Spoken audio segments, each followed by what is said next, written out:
não vai haver resolução a curto prazo de nada. Quem é que sofre mais com essa mudança? Quem sofre somos nós. Não tenho certeza se politicamente, não sei se isso é uma verdade absoluta. E como é que isso chega para mim de forma midiática? Nós aprendemos desde criancinha a sermos corruptos. Nem eu nem minha mãe fazemos parte dessa sociedade, então. O que está acontecendo no Brasil é golpe? Quando é que a Dilma sai? O que o Temer vai fazer? A primeira-dama é bela, recatada e do lar. Claramente em outras dizendo. palavras, um House of Cards. Seria isso? House of Cards.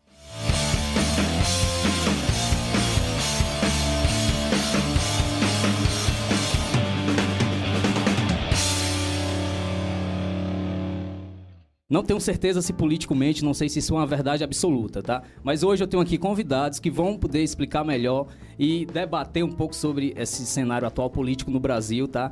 E eu acho que a gente vai conseguir algumas respostas ao final desse debate, dessa entrevista, que eu acho que tá bem legal. Bom, a gente tem aqui do lado direito ele, Edmilson Júnior, um dos professores mais queridos aqui do curso de comunicação da FANO. Boa noite, Edmilson. Boa noite. E aqui do lado esquerdo a gente tem Danilo Ramalho, jornalista, não é isso? E seja muito bem-vindo, espero que a gente possa debater aqui algumas questões legais para os jovens, tanto aqui da faculdade, da FANO, quanto da nossa comunidade em geral, verdade? Eu vou conversar aqui com você, Danilo, sobre esse atual processo político do nosso país. Queria que você, para começar, explicasse sobre esse processo do impeachment e se, de fato, há base legal para a sua instauração. Olha, eu não vou falar sobre base legal, porque aí entra em certas nuances legislativas, de leis e tal. Eu prefiro falar de um outro viés, tá? Que é o viés social, tá bom? Existem aqueles que defendem, muito bem defendido, que o impeachment é um golpe. Okay? Do outro lado, existe também aquele grupo de defensores que diz, não, nós estamos embasados na Constituição, realmente tem lá na Constituição a possibilidade, tanto é que já fizemos isso com Fernando Collor de Mello. Né? Então, para não ficar esse negócio do Fla-Flu, Corinthians versus Palmeiras, né? Que na verdade, verdadeira, não acrescenta quase nada, a discussão mesmo que a gente deve ter a respeito disso é o que esse processo de impeachment, que vai ser votado lá no Senado, porque já passou pela Câmara, né, dos Deputados, ou seja, está caminhando no trâmite que eles dizem que é o trâmite correto, o trâmite legal. O que é que esse impeachment, a saída da presidente Dilma, acarreta na sociedade brasileira? Porque a gente está falando de milhões de pessoas que andam, por exemplo, perdendo emprego, né? Andam perdendo emprego. A gente está falando de bilhões que estão sendo guardados na gaveta das empresas porque elas não querem investir com medo do que vai acontecer amanhã. Não sabemos o que vai acontecer amanhã. O empresário é um camarada altamente sensível. Se ele não tem a médio e longo prazo uma definição de política econômica, por exemplo, ele não investe um centavo. Se ele não investe, a produção para. Se para a produção, desemprego, ok? Então, eu acredito que esse tipo de discussão altamente favorável que tá acontecendo aqui, né, mediado por você, Marcelo, a gente deveria buscar essa realidade mais nua e crua do brasileiro. Deixa o povo discutir lá em cima, nós temos aí ministros altamente qualificados, dando base legal para o impeachment, né? Então nós temos Lewandowskis, né, lá no Supremo, dizendo, ok, está indo tudo bem, é assim mesmo. E nós aqui embaixo, né, devemos discutir o que é que está acontecendo no chão de fábrica. Interessante. Obrigado, Danilo. Eu vou pedir agora para o Edmilson, né, que está aqui do meu lado também, complementar essa mesma pergunta sobre esse processo e sobre a base legal. E deixo mais uma pontinha aqui para você responder. Mesmo tendo a base legal ou não, como muito se vocifera pelas ruas, você não acha que há uma motivação diferente, visto que outros governos também praticaram os mesmos crimes, crimes do ponto de vista de um lado? E aí, por favor, e nada foi feito naqueles outros governos, né? Então, eu queria que você também explicasse um pouco dentro dessa perspectiva. Então, Marcelo, primeiro eu queria dizer que estou muito feliz com essa oportunidade e também estou assustado. Assustado? Estou assustado. Estou assustado com a necessidade de que a gente se defronte com questões como essas. Mas esse é um assustado bom. É meio que aquele frio na barriga que dá quando você está fazendo uma coisa emocionante pela primeira vez, eu acho. O que eu estou querendo falar? Quanto à questão da base legal. Eu andei dando uma pesquisada, né? Não sou um jurista, obviamente, mas o que está acontecendo é muito interessante porque está sendo tocado num ponto que é chamado de direito tributário. Direito tributário especificamente. É de onde vêm as acusações de base legal contra a presidente Dilma Rousseff. São 3 acusações específicas. A primeira é a chamada pedalada fiscal, né? E o que é a tal da pedalada fiscal? Bom, a presidente, para cobrir os gastos, especificamente dos programas sociais, usou o dinheiro, chegou um determinado momento do mandato em que ela precisava repor esse dinheiro para a Caixa Econômica e ela não fez. Ela atrasou o pagamento, a Caixa pagou e depois ela fez o pagamento. Essa é a grande acusação, né? É isso que, pelo direito tributário, seria encarado como uma pedalada fiscal e como o tal do crime de responsabilidade. Aí é uma das primeiras coisas que a gente tem que se perguntar. Primeiro, é interessante que, para o TCU, toda essa prática chamada de pedalada fiscal não era encarada com a mesma atenção que foi encarada a partir de 2014. Então, assim, de forma bem direta, a partir de 2014 o TCU disse: ei, dona Dilma, esse negócio aí que a senhora está fazendo não era para fazer não, certo? E na prática, como é que funciona isso aí se a gente tentar colocar em uma prática mais próxima da gente? É como se eu fosse dono de uma empresa e eu atrasasse o pagamento dos meus funcionários. Nós somos os funcionários no caso, né? A gente fica chateado, não fica? Né? Mas aí, bem chateado. você atrasando o dinheiro do pagamento do seu funcionário, você está roubando o seu funcionário? É a pergunta que muito se faz. É crime? Pois é. Foi encarado como crime? O TCU passa a encarar como crime a partir de 2014. Só que olha que outro dado interessante. Essa tal pedalada fiscal feita pela presidente aconteceu no primeiro mandato, que se encerrou em 2014.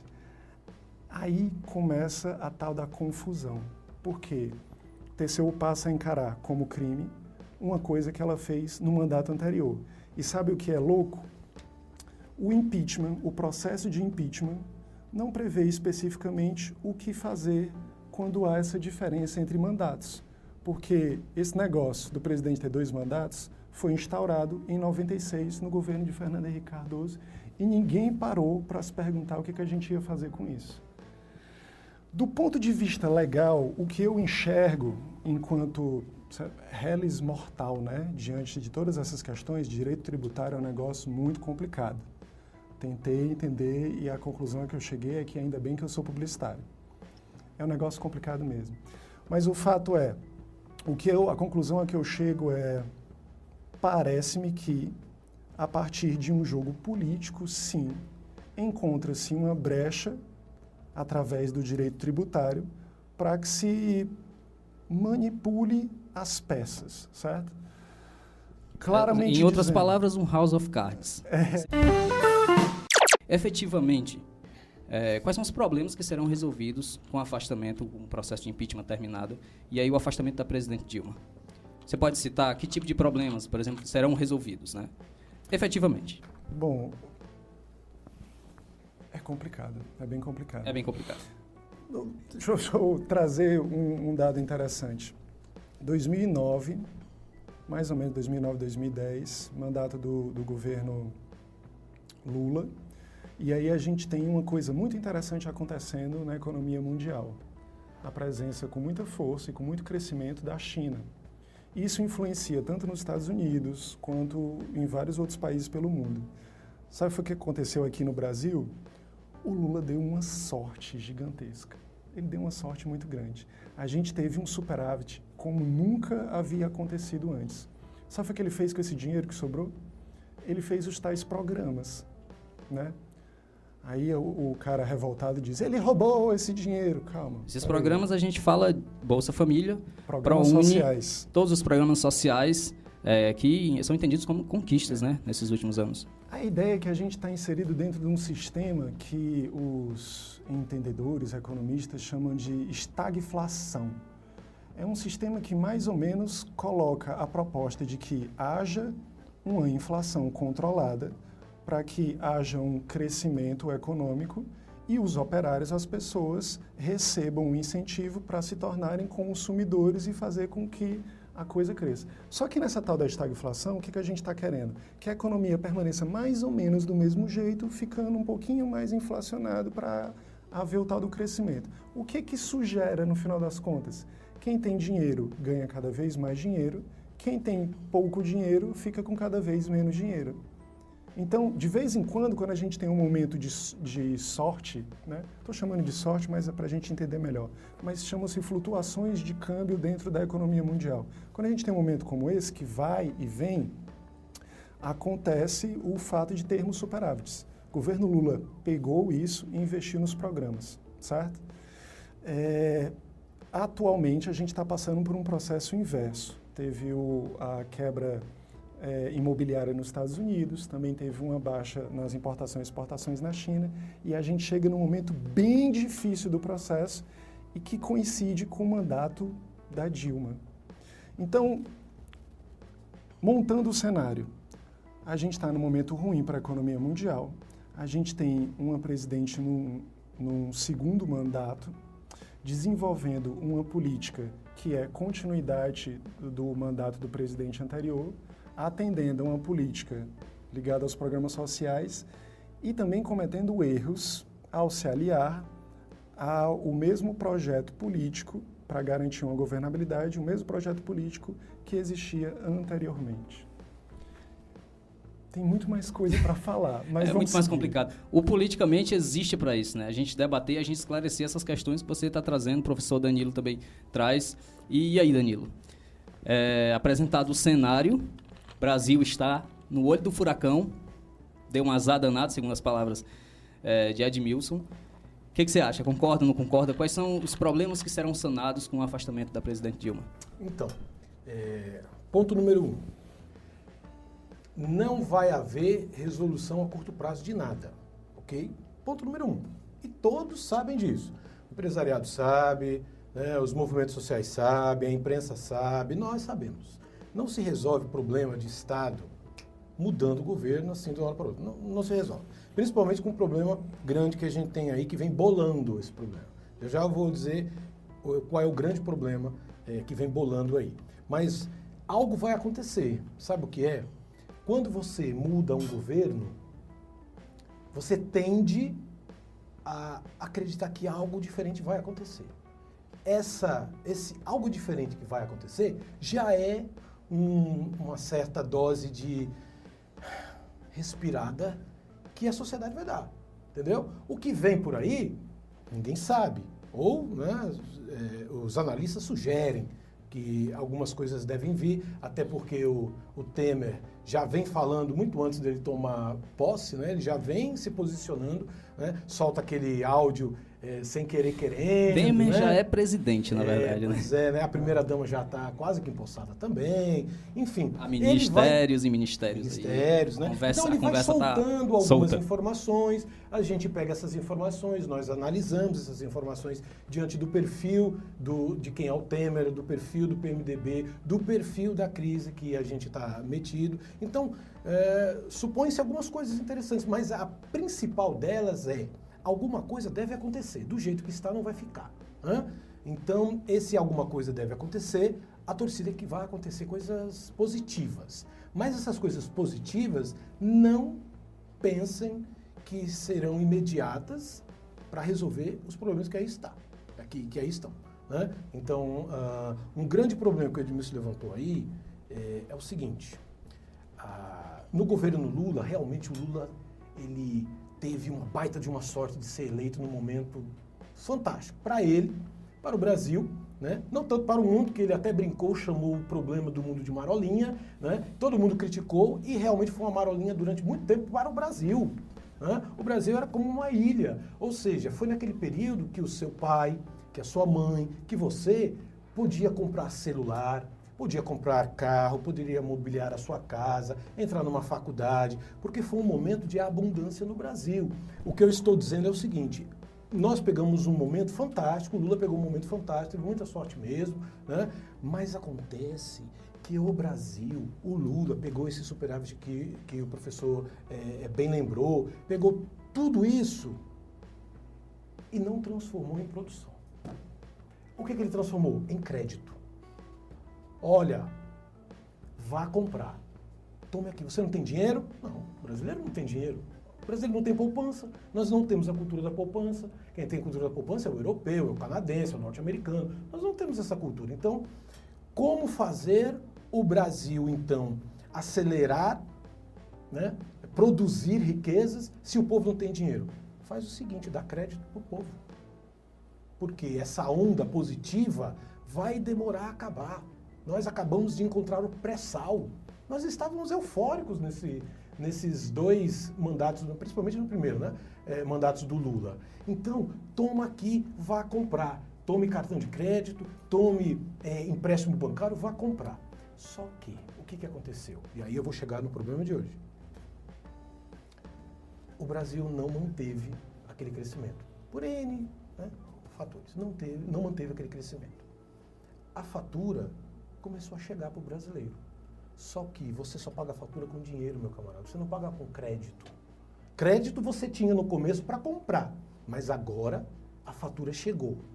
Só que eu já tenho 10% da população economicamente ativa desempregada. E aí?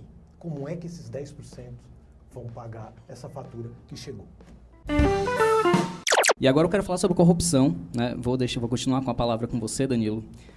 Com o PT, né, nesse atual cenário, ou no futuro próximo, fora do Planalto, e aí o PMDB tomando de conta, junto com seus aliados, e aí o discurso é combate à corrupção, né? Na verdade, desde algum tempo já, desde a Lava Jato, já se vem com esse discurso, né? E aí eu pergunto, levando em consideração todo o histórico desses partidos aliados ao PMDB, de fato, será a prioridade o combate à corrupção a partir de agora?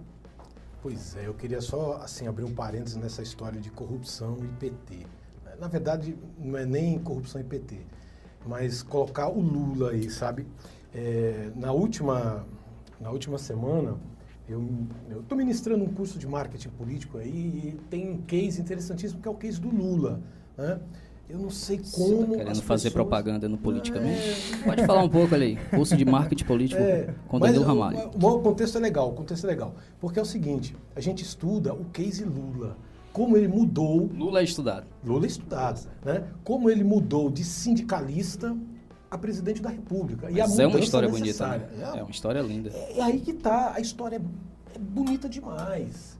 Eu não sei como é que o cara chega a um ponto desse da vida e transforma a história dele em caso policial. Não sei como é que... Mas isso aí é só uma viajada que eu dei aqui, porque incomoda, sabe? Você tem uma história bacana dessa no Brasil e depois se transforma em Lava Jato e Companhia Limitada, né?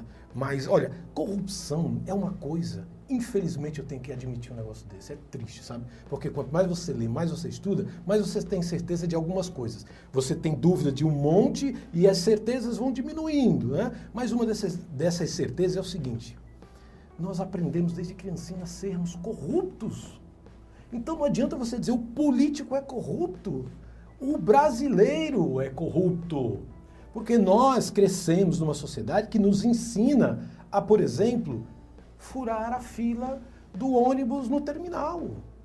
Nossa sociedade nos ensina a pegar essa garrafinha e depois de usada, jogar no meio-fio. Nossa sociedade nos ensina que pequenos crimes, pequeninos crimes, são totalmente perdoáveis. né? A nossa questão moral, nossa filosofia diante dessas derrapadas, que seriam derrapadas em outras sociedades, para nós é uma coisa aceitável. Então, não adianta você dizer que o PT, o PMDB, o Lula, a Dilma, ou colocar nomes ou nomenclaturas por trás desse combate à corrupção. A corrupção faz parte do DNA do nascimento dessa nação. E Edmilson, concorda, discorda?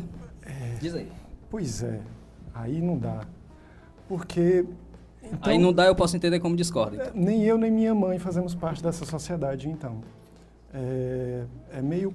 Assim, eu entendo o ponto que o Danilo está querendo colocar. Vocês fazem, mas vocês combatem isso porque vocês não concordam com isso. Pois é. A sociedade ela não é preto e branco. Pois é, especificamente sobre o Lula, né?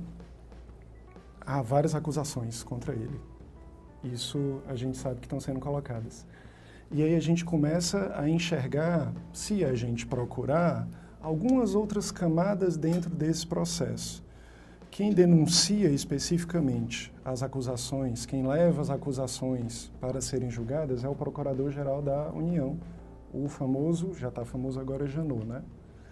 E acho que foi uma matéria publicada agora dia 4 de maio. Matéria publicada que fala das acusações que Janot levou contra Lula, novamente, e contra Dilma. Contra Lula, contra Dilma, contra Eduardo Cunha e contra Aécio Neves. Novas acusações que envolvem eles nas investigações ali da Lava Jato.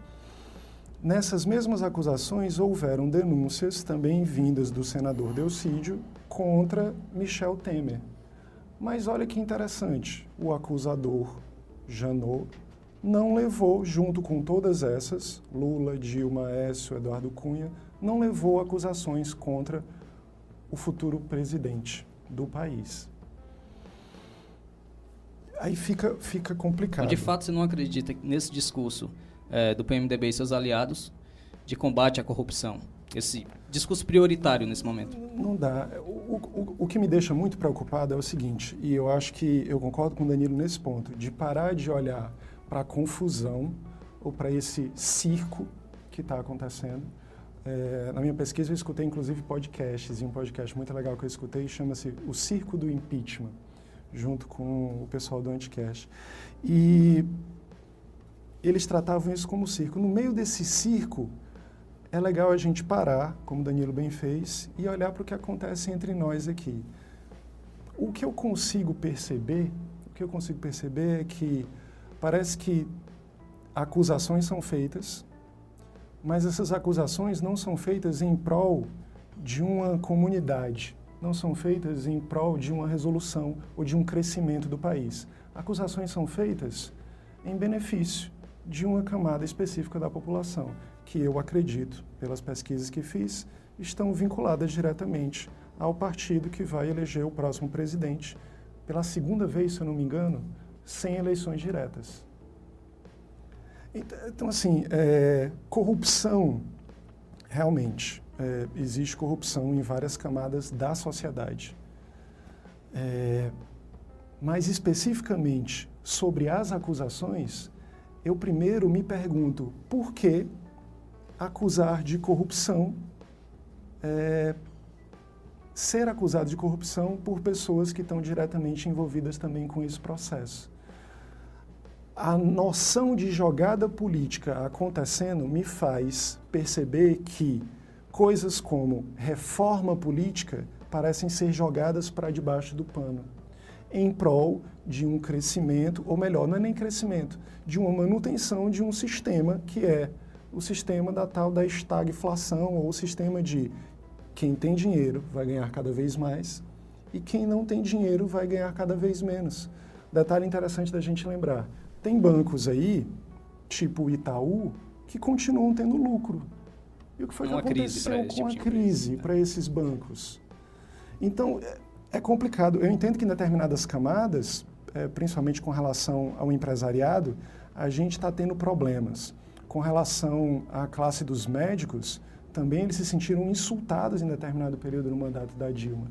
Mas a gente não pode transformar isso enquanto classe, enquanto empresários, enquanto médicos, enquanto seja o que for, a gente não pode transformar uma indignação com a proposta governamental que atende, sim, a interesses que são maiores, a interesses de uma camada da elite, não pode transformar isso numa indignação que vai me fazer ficar do lado de quem quer simplesmente que isso seja mantido. É complicado. Bom, sobre essa crise econômica, né? Que não é nada, nenhuma marolinha, né? Como já foi tratada. E aí, isso, analistas, como o Danilo falou, sugerem que para superar esta crise é necessário uma reestruturação nos gastos públicos. E essa reestruturação, ela acaba abalando, né, alguns setores, como já bem foi colocado aqui, né? Dentro das políticas sociais, por exemplo. E aí, pergunto, quem é que sofre mais com essa mudança, segundo essa solução dos analistas? Vou deixar a pergunta primeiro aqui com o Edmilson, que já está... Certo. Quem é que sofre mais? Quem sofre mais e, porventura, quem será beneficiado, né?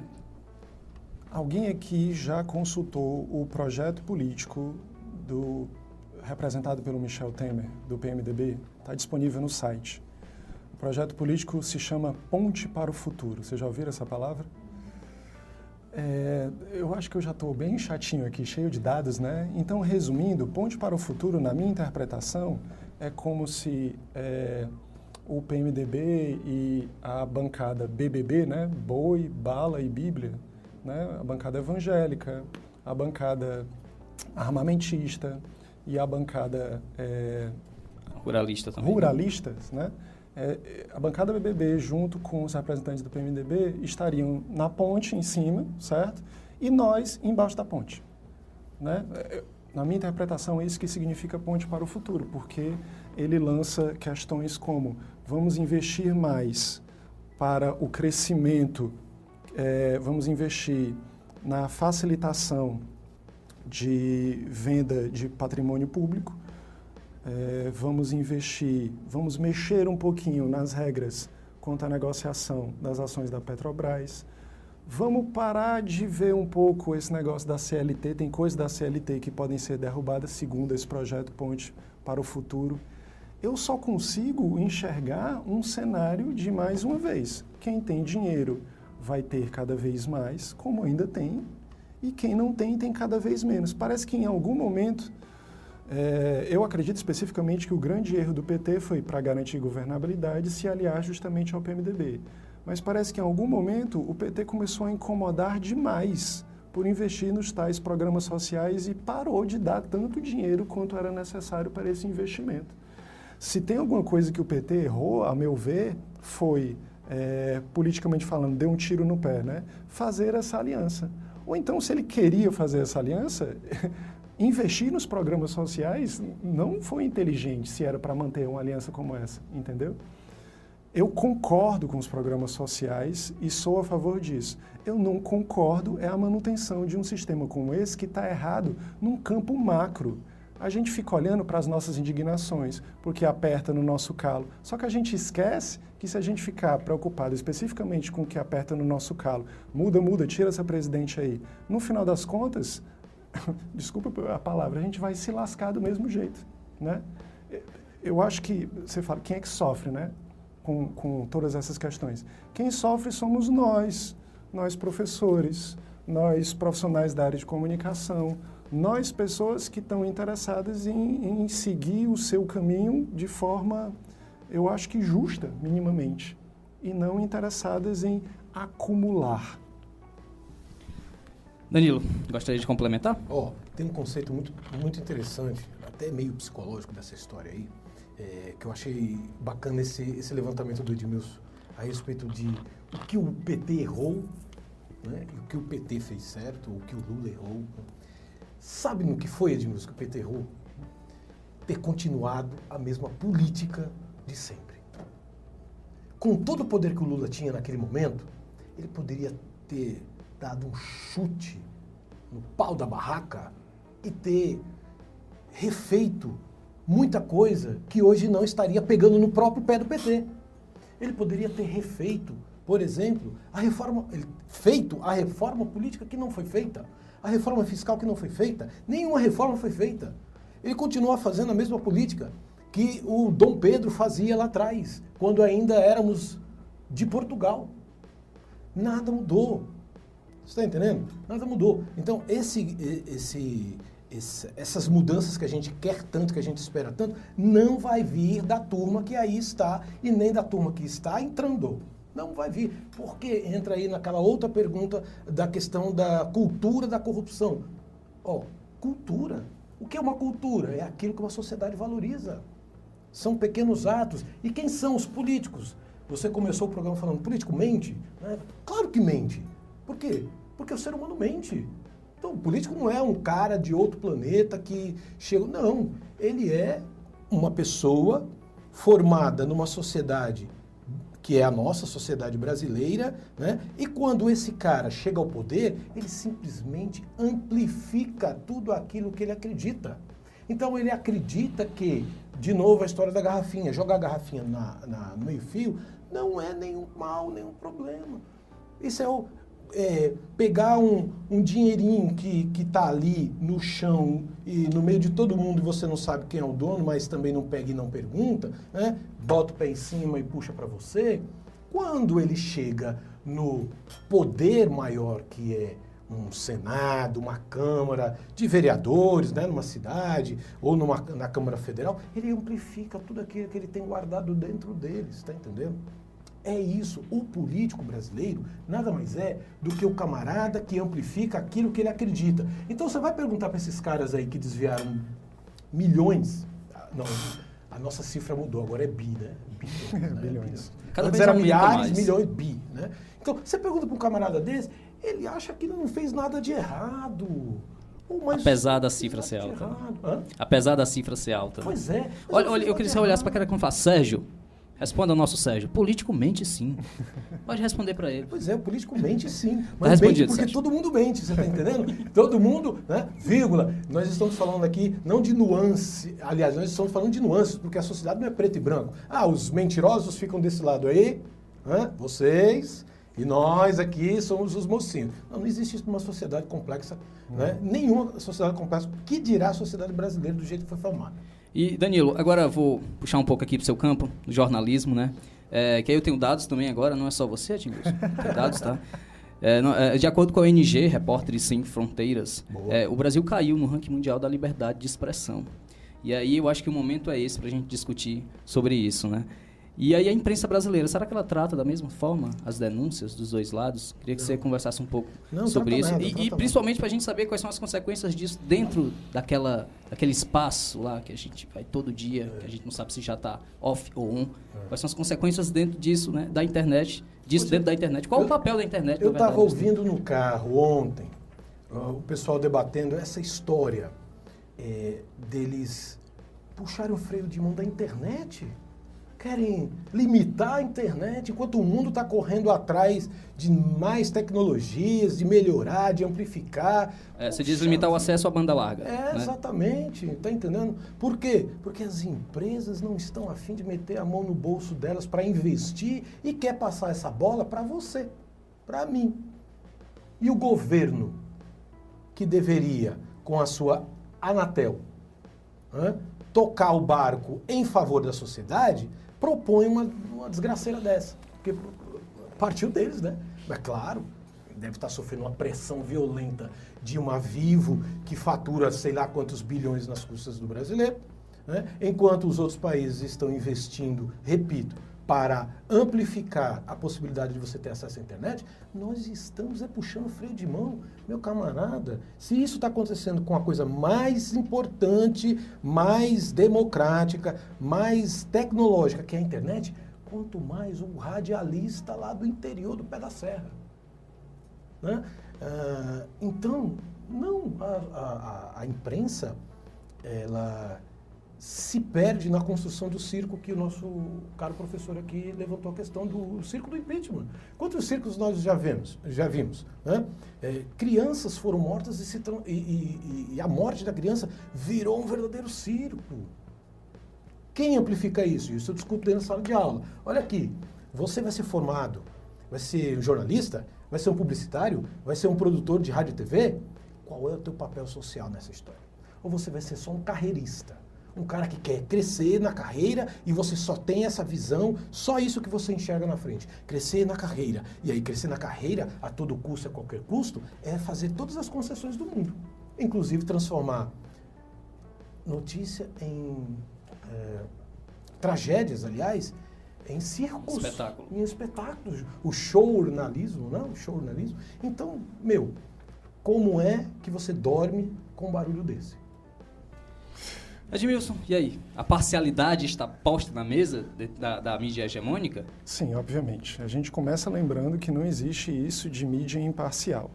Toda mídia, toda comunicação, toda expressão, né? A gente está em casa aqui, está falando sobre isso, Claro. Teoricamente a gente consegue entender isso. Toda comunicação tem um recorte.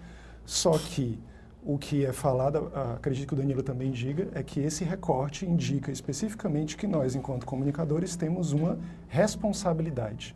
Total. Que recorte é esse que você vai demonstrar? E o que é mais interessante a gente perceber, a quem interessa esses recortes? De muito do que a gente está falando aqui, eu acho que essa pergunta cabe em vários pontos. A quem interessa a situação política? A quem interessa a estagnação ou o desenvolvimento de qualquer uma das camadas que a gente está discutindo? A quem interessa? Danilo estava lembrando aí sobre a reforma política. Por que a reforma política já desenvolvida, digamos assim, editada pela presidente, não passou?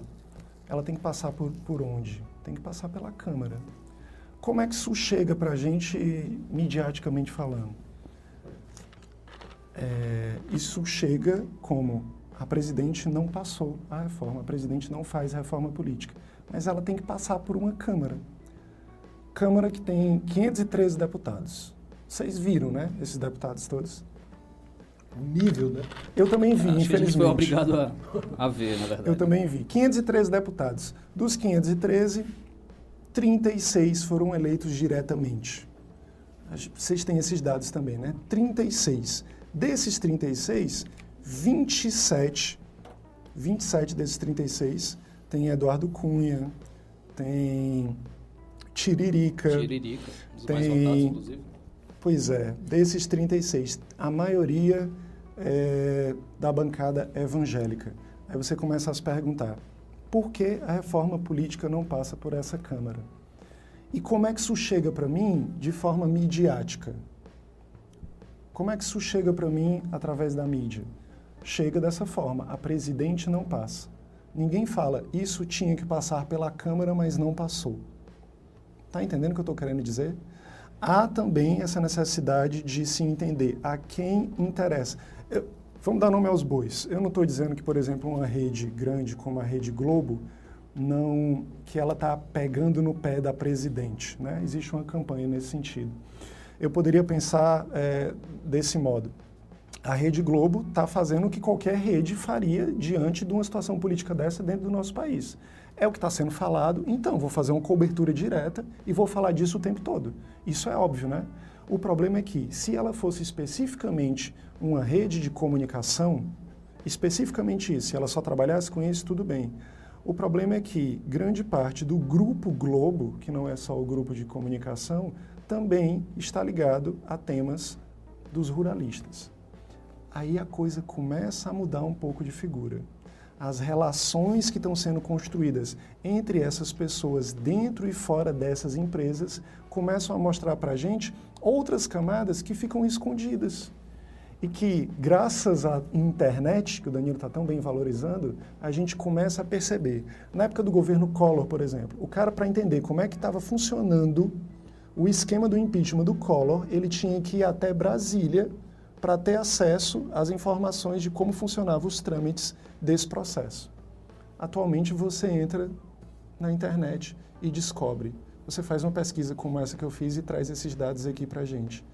Existe essa diferença, mas ainda existem grupos de comunicação, grandes grupos de mídia, que fazem esses recortes, a meu ver, irresponsáveis. Só para encerrar a fala mesmo, se a gente for olhar mídia espanhola, principalmente mídia espanhola, A BBC, Londres, está fazendo cobertura interessante. Sabe qual é a principal pergunta que é colocada nos leads e manchetes pelo mundo todo? A principal pergunta é: o que está acontecendo no Brasil é golpe? E a principal pergunta aqui para a gente é: e aí? Quando é que a Dilma sai? O que o Temer vai fazer? A primeira-dama é bela, recatada e do lar. São as questões que são discutidas aqui. Ninguém pergunta se é golpe ou se não é, que é justamente o que deveria ter sido colocado nos discursos de quem estava votando dentro do Congresso contra ou a favor do impeachment. Era para isso ter dito: olha, eu acho que isso é necessário, o impeachment é necessário porque ela cometeu um crime, sim. Ou então eu acho que não é necessário. Não, mas o que eles falavam era que era pela família. É um processo pelo qual a gente está passando que exige uma responsabilidade da gente enquanto pessoas diretamente afetadas e exige também uma responsabilidade de cobrança enquanto pessoas que podem se mobilizar politicamente. É uma responsabilidade política e social. E aí eu começo a achar que existe algo de positivo nessa situação toda, porque nós estamos, depois de muitos anos, diante de uma oportunidade única de se manifestar politicamente e de garantir, por exemplo, que haja uma reforma política. Bom, e aí sobre esse sistema político que você bem colocou, né, sobre os deputados, dentro dessa falência, na verdade, desse sistema político, né, esse pluripartidarismo, e aí eu venho aqui trazer também quero fazer uma analogia aqui com os adeptos da crítica radical, que convida a todos para discutir novos modelos, né? E aí, com o final da sua resposta, eu queria deixar essa pergunta, queria que vocês fizessem uma breve consideração final também, nessa última pergunta: que outros modelos a gente poderia adotar no nosso país? Que modelos temos, né, na nossa política nacional, pensando para o futuro, e as considerações finais de vocês? Queria deixar a palavra com o Edmilson. É muita responsabilidade, né? É muita responsabilidade. Propor que modelo nós poderíamos... Não proponha, mas sugira aqui, dê uma luz. A gente pode olhar para o que existe, né? E pode olhar para o que está acontecendo com a gente. É para isso que a gente está aqui.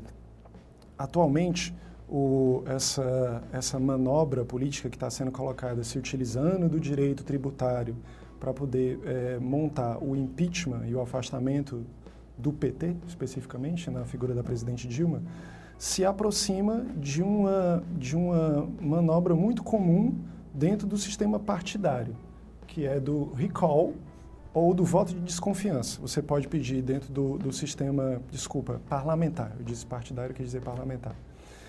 O recall e o voto de desconfiança. Você pode dizer, os parlamentares podem dizer que o primeiro-ministro não merece a confiança, então eles botam o voto de desconfiança para afastá-lo e conseguir um novo primeiro-ministro. E o recall seria também especificamente com os parlamentares para que haja uma substituição ou coisa do gênero.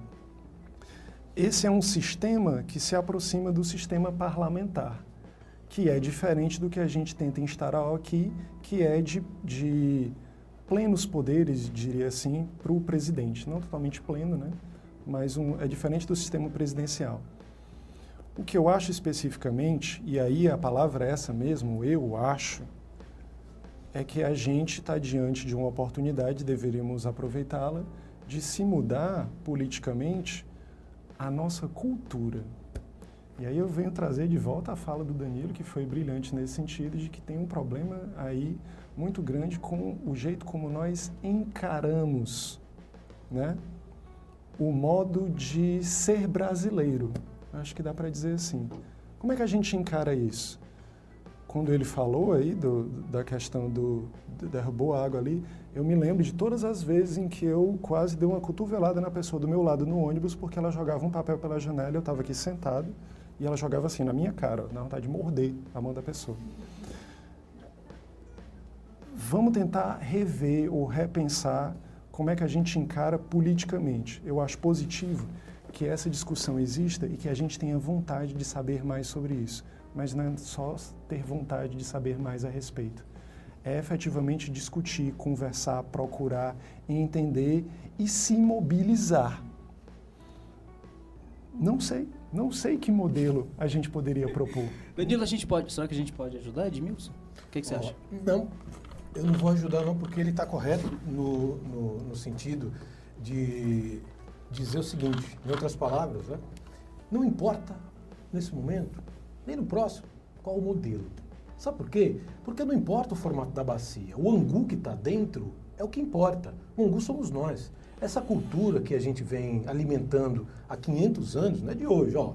É uma coisa enraizada. Tem 500 anos, meu amigo. Né? Então, essa mudança também demora a acontecer, mas ela está acontecendo. Sabia que ela está acontecendo?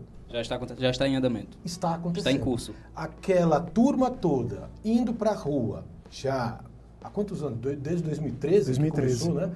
Desde 2013. As pessoas se manifestando como nunca fizeram antes, isso já é sinal de mudança. Só que a gente está falando de um Brasil de 200 milhões.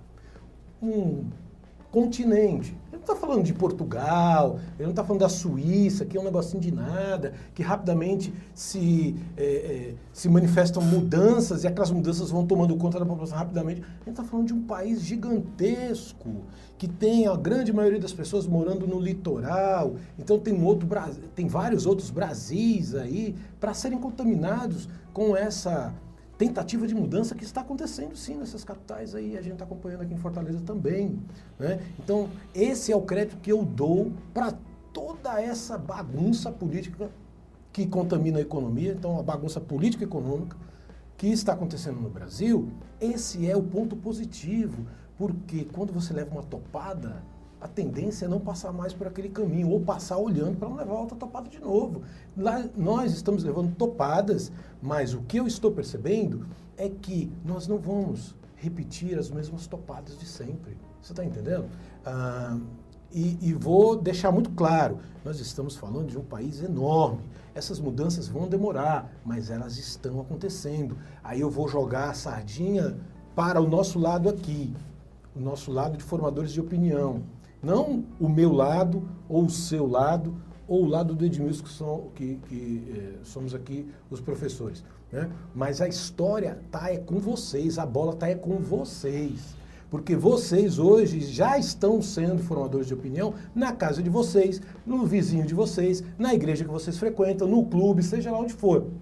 Se você lavar as mãos quanto a isso, todo esse conhecimento que você está adquirindo aqui, toda a massa cinzenta que você está adquirindo aqui, em termos de reflexão, de tudo isso que está acontecendo, esse evento como está acontecendo aqui, se você não utilizar isso para mudar o que está sendo visto lá fora, não valeu a pena nada. Os 4 anos que você investiu na sua faculdade significou nada, porque o Brasil não nasce de cima para baixo. Ele não nasce lá de Brasília para cá, não. Ele nasce de baixo para cima.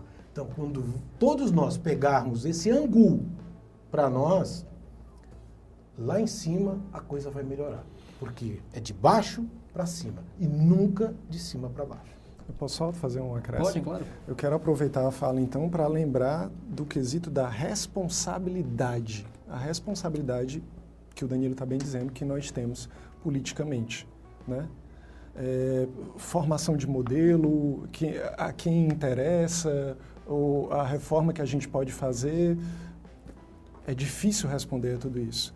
Mas sabe uma coisa que é igualmente difícil, mas é muito importante que façamos e só a gente pode fazer enquanto indivíduos? Mobilizar.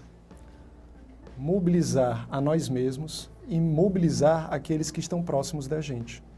Então, é uma responsabilidade social de mudança, de aproveitar esse momento de mudança.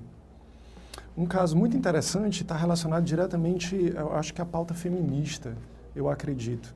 Uma moça fez uma queixa contra um rapaz que tentou beijá-la à força dentro de uma boate essa semana. Eu nunca tinha ouvido falar disso. A moça fez uma queixa policial.